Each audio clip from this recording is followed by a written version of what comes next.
Welcome back to another episode. Finally, I'm back. It is June 13th. The last episode I think I posted was March before I think April, before the basketball tournament, NCAA basketball tournament happened. I gave my predictions.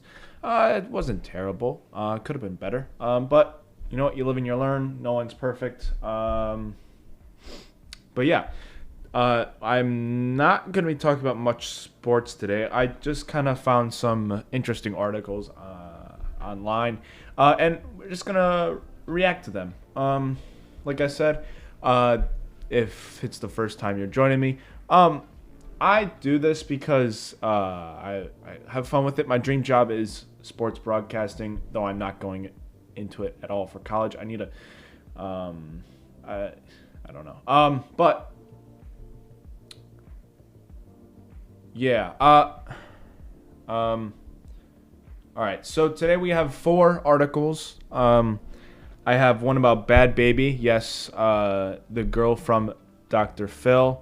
I think it was like "Catch Me Outside." How about that? I think it's that girl. Daniel Bergoli. That's her real name. I have something about O.J. Simpson. I have Darren Waller.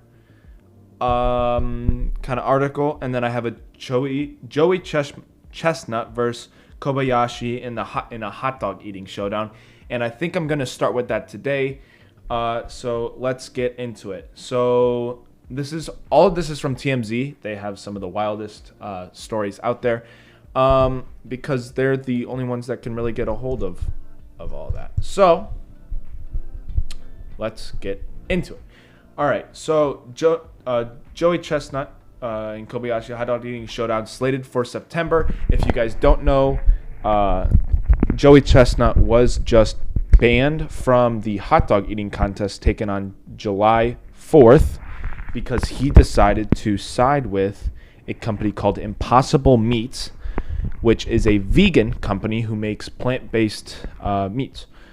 So this article says Joey Chestnut his longtime nemesis Takeru Kobayashi are going head-to-head in a hot dog eating contest once again, but it won't be a part of the usual 4th of July event. It's a Labor Day extravaganza. The showdown is 15 years in the making. The last 2 went in 2009 at the traditional Nathan's competition in Coney Island, when Jaws beat Kobayashi to defend the mustard belt.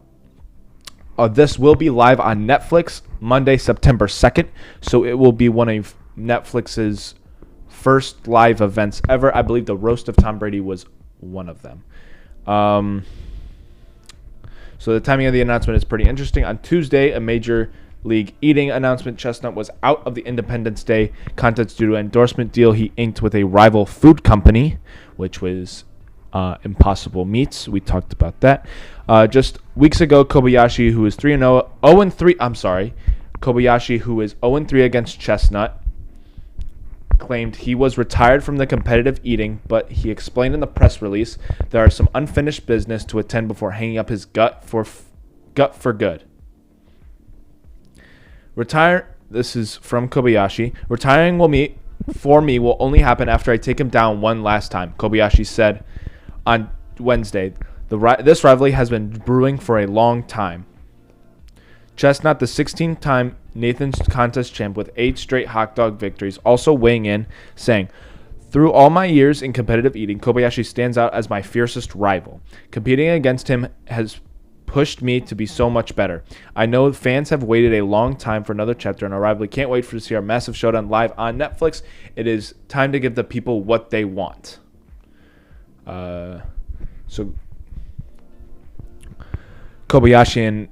So this is just more backstory here. So Chestnut and Kobayashi might be big-time foes, but they're both kind of the same boat now. After all, the latter had highly publicized spat with the MLE back in 2010 after the org tried to get him to sign an exclusive contract, and had never competed in the hot dog contest again. So it looks like Kobayashi was also banned from Major League Eating contest in Nathan's Independence Day competition, just like Chestnut recently was. Kobe famously attended in protest that same year, and he was later arrested after he stormed the stage, claiming he was the only one trying to congratulate Joey on his victory. Interesting. So I guess a little breakdown here. What's happening is Kobayashi and Chestnut, they're gonna compete on September 2nd off of Netflix. Out of all the streaming services, that's different. Won't be off of ESPN, won't be off of any of that. It'll be Netflix. So that's interesting. And then in 2010, Kobe was arrested at the hot dog eating contest because he stormed the stage after he was banned in 2010, and he claimed he was trying to congratulate Joey. Whether that's true or not, I don't know. I'm not big on hot dog eating, so I don't really know what everybody, I don't know what the stipulations are and that stuff. But let's move on to Darren Waller. So if you guys don't know, I kind of know the story. So Darren Waller was recently divorced by his wife, and then he then produced a song which went viral for how funny it was. So now this is a little story about him. So Darren Waller, my passions are elsewhere now. Zero plans of unretirement. Following this, I guess, wacky song, he recently retired. He played for the Ravens, he played for the Raiders, and he played for the New York Jets. This is from TMZ. Don't expect to see Darren Waller on the field ever again. The former Giants star tells TMZ Sports he's thrilled with his decision to retire, and it is adamant he'll feel that way going forward. The ex-tight end officially called a career on Sunday, but at 31 years old and still productive when healthy, many of his fans wondered if he really meant it. But when we spoke with him a couple days after he made the choice to hang up his spikes, he made it clear he's done. I reached a point where I don't have that 100% to give to the process, Waller said. I don't think it's fair to my teammates, fans, or organizations that are expecting me to give that. That's why I came to the decision I made. Waller was the dominant tight end when on the field. Over his 8-year career, he racked up 350 catches for 4,124 yards and 20 touchdowns. In 2020, he was elected to the Pro Bowl. And while his first year in New York was a bit of a disappointment, many had expected a bounce-back season in 2024. Waller, though, said he's moving on, and while we'll still watch the game and he'll still continue to work out and keep his mind and body right, grinding through practices isn't something he has to desire anymore. One of his passions Waller is excited to pursue is now his music career. He even has a 2-part tune called Choose Wisely and Farewell that he is dropping that's all about his retirement. The musicians say the first part dives into success and fame and the pressure that comes with it. For the second part, he describes it as a reflection on my career and how it's going and how it has been, and then the mic drop at the end. That's all in quotes from Darren Waller.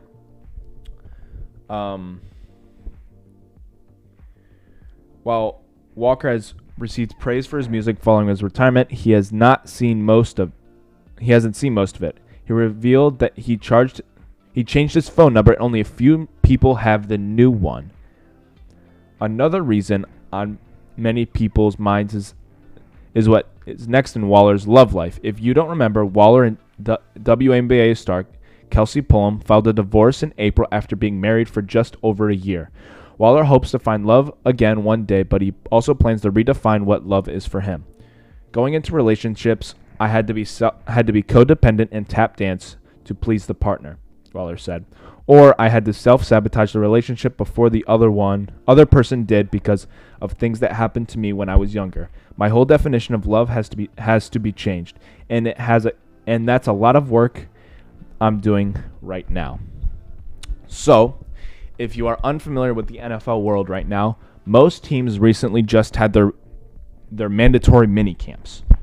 And if they didn't, then it's very close to that, like mandatory mini at camp time. So, if Waller was, quote, a good teammate and he didn't want to get a fine, I would assume that the New York Giants mandatory minicamp was earlier this week, and he filed his retirement before mandatory minicamp, so he didn't get fined. Based in Cleveland. I'm from Cleveland.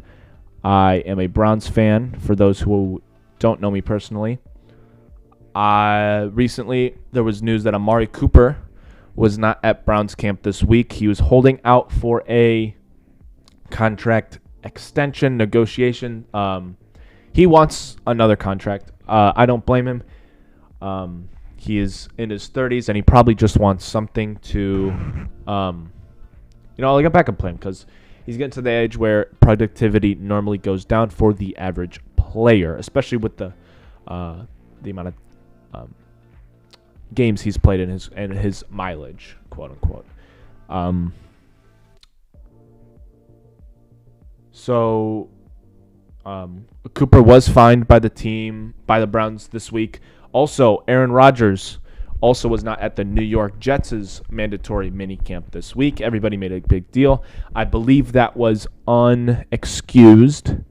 So he will also be receiving a fine. And no one knows where actually Aaron Rodgers is. So that's interesting. But back on Darren Waller. I had him in fantasy a few years ago. He was very, very good for me. When he went to the Giants, I never thought the Giants were that good of a franchise. I don't think Danny Dimes is that good of a quarterback. I think it's just a bad team overall. And to be honest, I don't blame him for retiring from that team or like any of that. I don't know if anybody has listened to any of his music. I personally have not. I've just heard that it's, I don't know, was it? I just heard it's not the best, and it's kind of cringy, like the music videos. But, whatever's happy for him. He's clearly doing this because mentally he's not 110% there, which in the NFL you have to be 110%, just from all the physicality and stuff that goes along with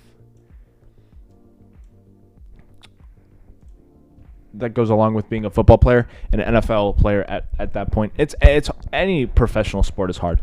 Golf, baseball, basketball, soccer, football. All those sports are very difficult. I'm excited to watch the Olympics this year. Obviously, Darren Waller's not participating in those, but I love watching the Olympics. I think it's really cool seeing all the countries compete, see who the best in the world are. I will say the Olympics are not what they used to be. I wish they were I don't know. I feel like people just don't make it a big deal. I feel like the viewership has genuinely gone down, and some of the big names that were in the 90s and early 2000s and early 2010s, they obviously retired because it's once every 4 years. So you just got to know some of the new blood that has entered the sport. But moving on from Darren Waller, we are going to talk about the O.J. Simpson documentary. O.J. Simpson, new doc reveals what best friend knew about the murders. This is interesting.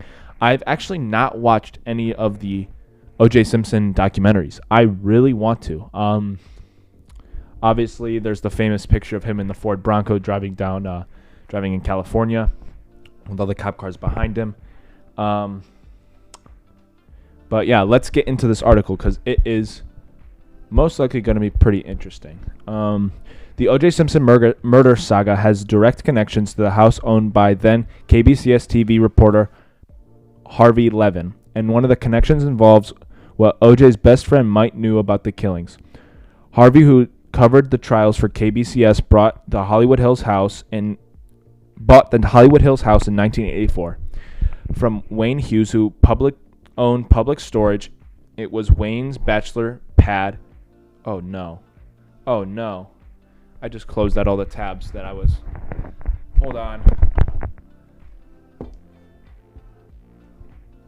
Oh no. Oh no.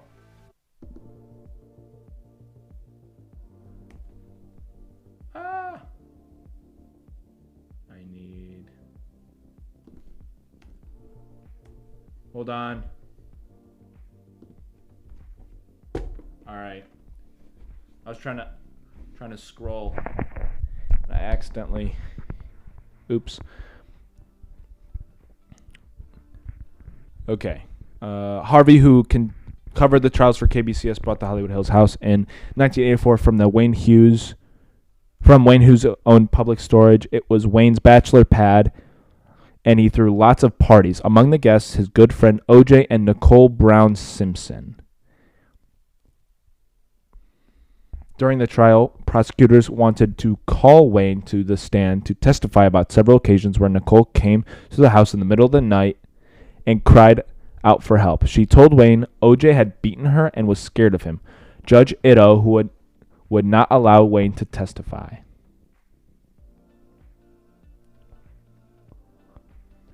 That is not the end of the story. Not long after the 1994 murders, Wayne wanted to install telephone equipment in his home. A hired guy named Jim Holcomb to do the installation. Jim was an LAPD officer who had been called to OJ's home over the years when there was a domestic disturbance. Jim installed phone systems on a side gig. Well, Jim went to Wayne's house and encountered Al Cowlings, OJ's best friend, who was driving the Bronco during the infamous low-speed chase. Al knows a lot. A porn star he dated told him, Time magazine, Al told her, the murder knife sleeps with the fishes. I don't really know what that meant right there. But what I'm reading so far is, wait. So I believe Al Cowlings was driving the Bronco in the infamous low-speed chase. Though I'm probably wrong. I have not seen the documentaries. So let's move on.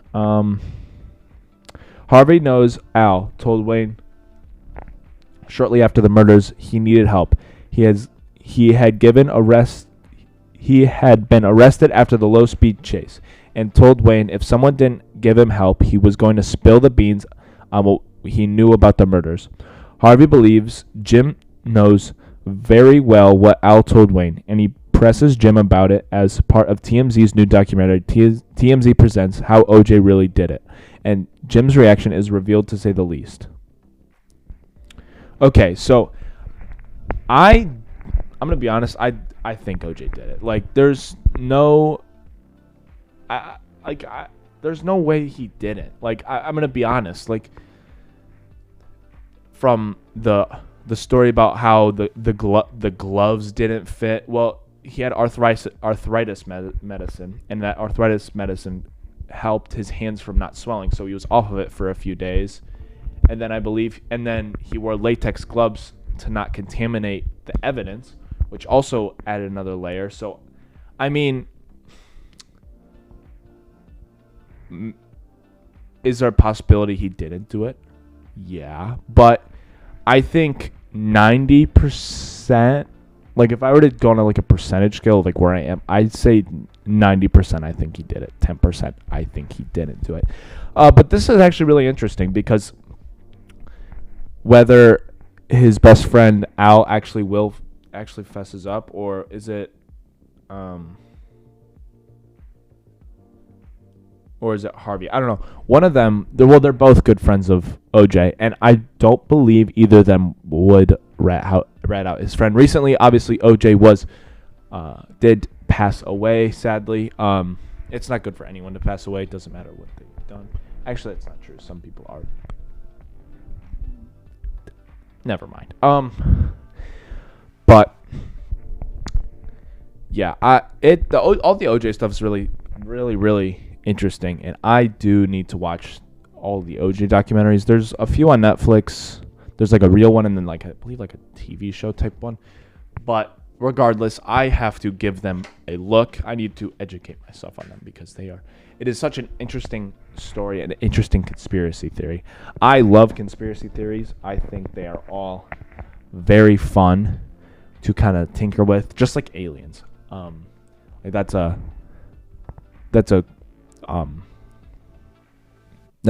fun conspiracy to talk about.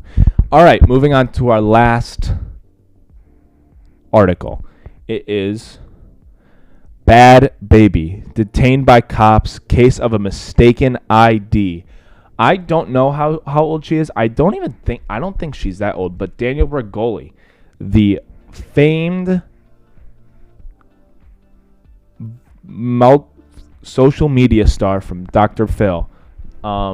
It's the Catch Me Outside. How about that, girl? That's Daniel Bergoli, if you guys remember. But this is TMZ. Bhad Bhabie had a scary run in the cops this week. This after they swarmed in on her, thinking she might have been somebody they were looking for. But it was a false alarm. TMZ Hip Hop has obtained a video of BB, a.k.a. Daniel Bergoli, surrounded by multiple police officers and squad cars Tuesday at a 76 gas station near Woodland Hills, California, a neighborhood just outside of LA proper. Our sources tell us that the rapper, she's a rapper now. What? I didn't know that. Whoa, I just thought she was just some crazy bitch on Dr. Phil. I believe she has an OnlyFans model, and I think she was one of the, at the time, I think she broke the record. I saw somewhere she broke the record for how much money she made on the first day of opening it. Like that's crazy. Like, people are creepy. No, I didn't buy it for anybody asking. All right, so continuing. Our sources tell us that the rapper has been driving her Mercedes when she was tailed by 3 patrol cars as she pulled into the gas station. And once she stopped, they pounced.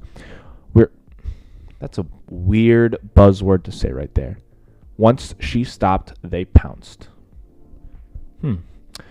We are told Bhad Bhabie was detained for a brief period, and the footage shows her standing outside talking to cops, but she was ultimately let go after an investigation. Was the investigation happen at the 76 gas station, or did it happen well, it was on Tuesday and it's currently Thursday, so we'll see. Law enforcement sources tell us officers were responding to a burglary radio call on the 4500 block of Winnetka Circle in Woodland Hills. We are told Bhad Bhabie's Mercedes matched the descriptions of the burglaries suspected fleeing the area. Once officers explained the situation, they gave Bhad Bhabie and her boyfriend Lee Vaughn their business cards. Our sources say Bhad Bhabie was cooperative and there were no issues.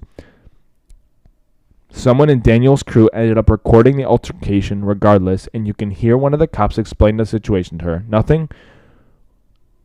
Noting she wasn't a suspect and that it was just a case of mistaken identity.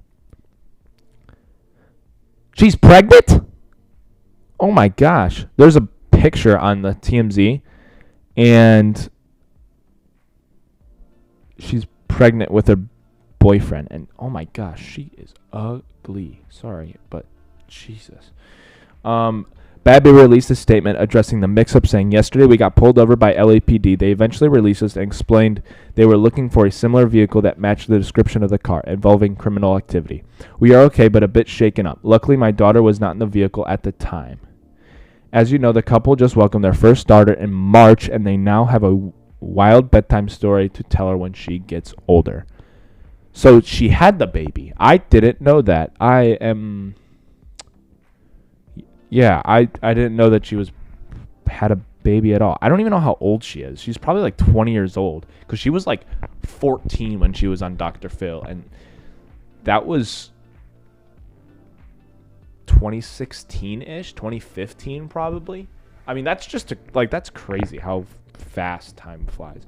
But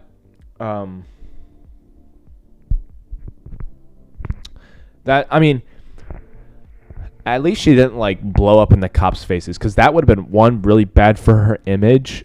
Two, that would have been really just a bad situation in general. If you have to, at the end of the day, cops are humans. Are there corrupt ones out there? Yes, but most of them are trying to be good people, are they frustrated a lot? Yeah, because they have to deal with you piece of shit people all day, every day, who think that you're not in the wrong when you clearly were at some point in time, which is the reason they, asked to stop you. Clearly, Bhad Bhabie was not doing anything wrong. I think she has changed a little bit. She's still obvious. I believe. I don't know. To be honest, I don't know much about her. I don't really want to know much about her. I just saw this article and I thought it was interesting. But at least I'm just glad she didn't blow up in the cops' faces, because then you would have had a bigger media story about it. Like, this was, I kind of had to dig for this story. I scrolled on a few different pages, but I'd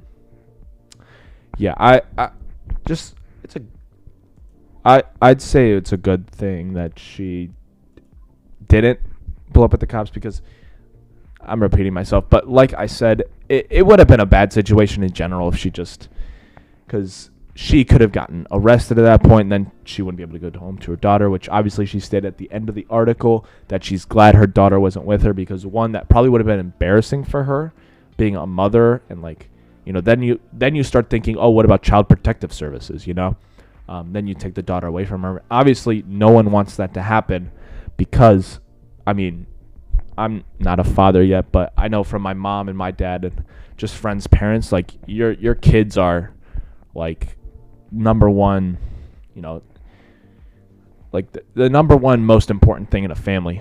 Besides obviously your significant, it's all the same. But if I had a kid, though, I'd never want anything like that to happen in front of them.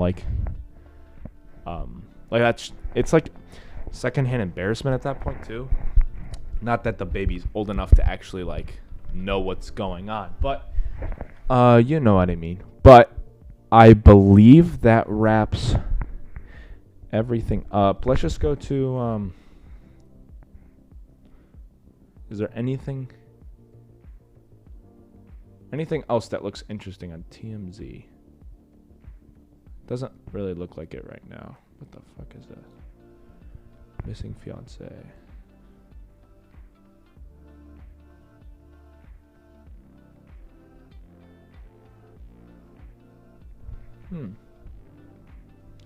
Florida gator who ate a homeless woman tracked this on body cam. Interesting.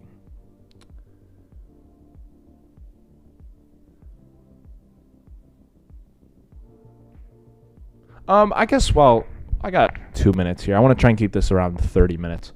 While I'm at this moment, I would like to say I wouldn't say a Star Wars nerd, but I thoroughly enjoy watching the Star Wars content. I've watched all of the movies. I've watched most of the TV shows. I thoroughly enjoy Star Wars, and I thoroughly enjoy the universe it is in. But The Acolyte is terrible. I hate the agenda that they're trying to put, the liberal agenda that they're trying to push. No one wants to watch that. No one wants to watch a liberal agenda Star Wars. It's frustrating, because it's yes, is the Acolyte time period what we want, us Star Wars fans? Yes. Is it the way we want it presented? No. What we want is the High Republic. We want Jedis in their prime. That's what most people want. We want the discovery of the Sith, and we want seeing the return of the Sith, and we want Jedi at their peak, which is what the Acolyte should have been. But no, it is quote the gayest Star Wars of all time. That is their words, not mine. I want to put that out there. But it is ridiculous what they're trying to do. To be honest, it doesn't feel like Star Wars. And I'm not personally accepting it as Star Wars. Does it have a Star Wars idea? Does it have the name Star Wars? Yes. Is it what Star Wars quote is? No, I don't see it as that. I've watched the first 2 episodes at this time. There are 3 episodes out. What I've heard from the third one, it is even pushing the agenda even more. And the first 2 episodes were just bored. I was bored during them, to be honest. So that's all. I just wanted to say that at the end. But yeah, I hope everybody enjoyed this episode today. If you made it through 30 minutes of me talking, I would like to thank you. I know I'm probably not the most entertaining person to listen to for 30 minutes, but if you enjoyed, I'm glad you listened. And if you could please share this, get it out there. I'm trying to do this again. I got my wisdom teeth taken out last week, and I was going to plan on doing something like that, or something. I was going to plan on doing this last week, but I ran out of time, and obviously I wasn't able to do much after my surgery for a few days. So this is the first day I'm really able to do something, and I'm glad I did. But please share this. Don't have to listen to the whole thing. Obviously, if you are listening to it now, then you did. But thank you all so much, and bye-bye.